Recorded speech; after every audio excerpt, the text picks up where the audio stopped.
बहुत दिन पूर्वरु एक छोट गारे तांको पत्नीक सहित जणे गरीब मत्स्यजीवी रहुथिले। तांको जीवन अति सरल एवं संघर्षरे परिपूर्ण थिला। प्रतिदिन मत्स्यजीवी समुद्र कूलकु जाई माछ धरी एहाकु बिक्री करिथांती, जाहा साहाय्यरे सेमाने जीविका निर्वाह करिथिले। सेमानंकर एक पुरुणा भंगा डंगा एवं एक खंडिया जाल व्यतीत आउ किछि नथिला। एहा सत्य मत्स्यजीवी परिश्रमी एवं सचोट थिले एवं निज भागरे संतुष्ट हेबाकु चेष्टा करुथिले। दिने सकाळे सूर्यंक प्रथम किरण सहित मत्स्यजीवी समुद्र कूलरे पहुँचिले।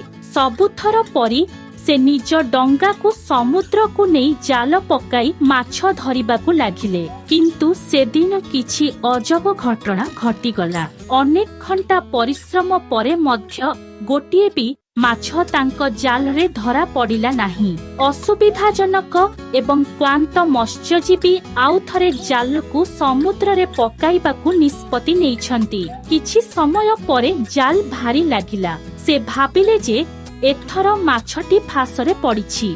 जेतेबेले से जाल बाहर कले तापरे से आश्चर्य होई गले। तांको जाल रे एक सुनार माछ पड़िथिला, जाहा अन्य माछ मानक ठारू संपूर्ण भिन्न थिला। तार उज्जवल सुनार चर्म सूर्य किरण रे झलसी उठुथिला। मत्स्यजीवी माछ को चाही हठात माछ कहिबा आरंभ कला, हे मत्स्यजीवी मोते छाड़ी दियो, मु जणे साधारण माछ नुहे। जदि तुमे मोते छाड़ी दियो मु तुमको साहाय्य करि परिबी। तुमे जहा चाह मु तुमर इच्छा पूरण करिबी। मत्स्यजीवी प्रथमे आश्चर्य होई गले जे माछ किपरि कहि पारे, किंतु से जणे भल हृदयवान व्यक्ति थिले। से प्रश्न करिछंती जे एते छोट माछर क्षति करिबार कोन। से कहिथिले, तुमे जहा कहुछ मु विश्वास करे नाही, किंतु मु तुमको छाड़ी देउछि, कारण तुमको मारिबा ठीक नुहे। मु तुम बदलरे किछि चाहे नाही। एहा कहि से माछ को समुद्र को छाड़ी निज घर को फेरी गला। जेते बेले मत्स्यजीवी घरे पहुँचिबा परे तांको पत्नी देखिले जे से खाली हातरे फेरी आसिछंती। से रागी जाई पचारिले, आजी तुमे काहीकि माछ आनिल नाही, आमे वर्तमान कोन खाइबा। मत्स्यजीवी तांको पूरा कहानी कहिथिले।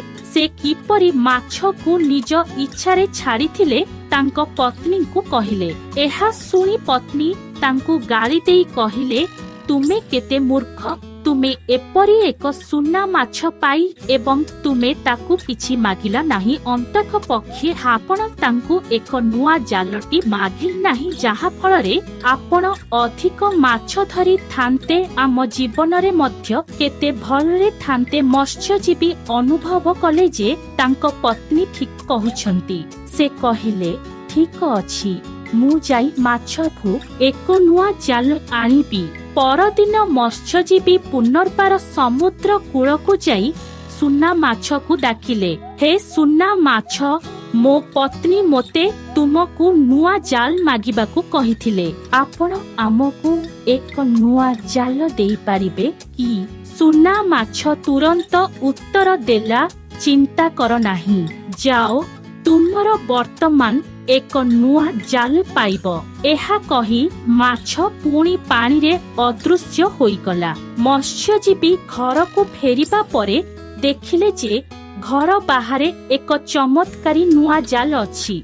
से खुशी होई निज पत्नी को डाकिले, किंतु तांको पत्नी को इच्छा एठारे शेष होई नाही। किछि दिन बीती जिबा परे पत्नी पुणी मत्स्यजीवी को कहिले, एही नुआ जाल ठीक अछि, किंतु आमे एते छोट एवं पुरुणा घरे किपरि रही परिबा। तुमे जाई माछ को एक बड़ एवं सुंदर घर देबाकू कुह। माछ को से पुणी जाई माछ को साहाय्य मागिले। सुना माछ हसी हसी कहिला, जाओ तुमर घर एबे बड़ एवं सुंदर हेबो। मत्स्यजीवी घर को फेरिबा परे से देखिले जे सेमानंकर पुरुणा परी घर वर्तमान एक बड़ एवं सुंदर कुटीर रे परिणत होईछि। तांको पत्नी बहुत खुशी हेले, किंतु तांकर इच्छा समाप्त हेला नाही। किछि सप्ताह बीती गले एवं वर्तमान पत्नी आहुरी अधिक इच्छा करिबाकू लागिले। से मत्स्यजीवींकु कहिथिले, एही भल, किंतु मु वर्तमान एक प्रासाद चाहुछि।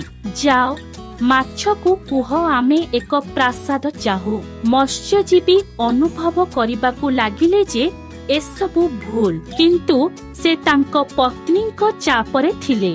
से पुणी समुद्र कूलकु जाई माछकु डाकी कहिला, मो पत्नी वर्तमान एक प्रासाद चाहुछंती। सुना माछ बिना प्रश्न रे कहिला, जाओ, तुमर वर्तमान एक प्रासाद रहिबो।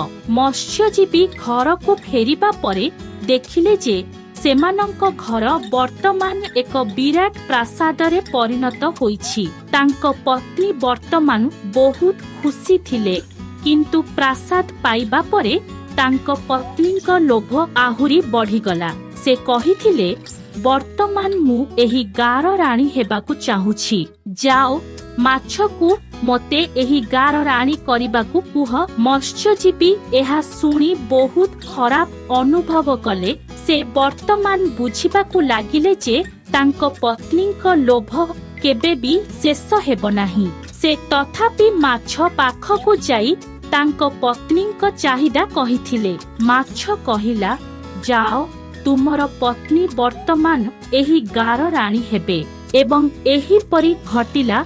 तांको स्त्री गार राणी हेले, किंतु वर्तमान तांको पत्नी आहुरी अहकारी होई गले। से शेष थर पई मत्स्यजीवींकु कहिथिले, मु वर्तमान समुद्रर राणी हेबाकू चाहुछि। जाओ, माछकु मते समुद्रर राणी करिबाकू कुह। एही चाहिदा द्वारा मत्स्यजीवी कंपित होइथिले। से माछ पाखकू जाई तांकु शेष थर पई एही चाहिदा जणाइले। एथर सुना माछ कोनोसी प्रतिक्रिया देई नाही। से केवल मुंड नुआई समुद्र रे अदृश्य होइगला। मत्स्यजीवी घर को फेरिबा परे देखिले जे सेमानंक प्रासाद अदृश्य होई जाइछि एवं सेमानंकर पुरुणा जलाशय सेठारे ठिया होइछि। पत्नी वर्तमान भूमि रे बसिथिले। तांकर समस्त इच्छा दूर होई जाइथिला एवं से समान दारिद्र्यकु फेरी आसिथिले। मत्स्यजीवी बुझी पारिले जे लोभर कोनोसी अंत नाही।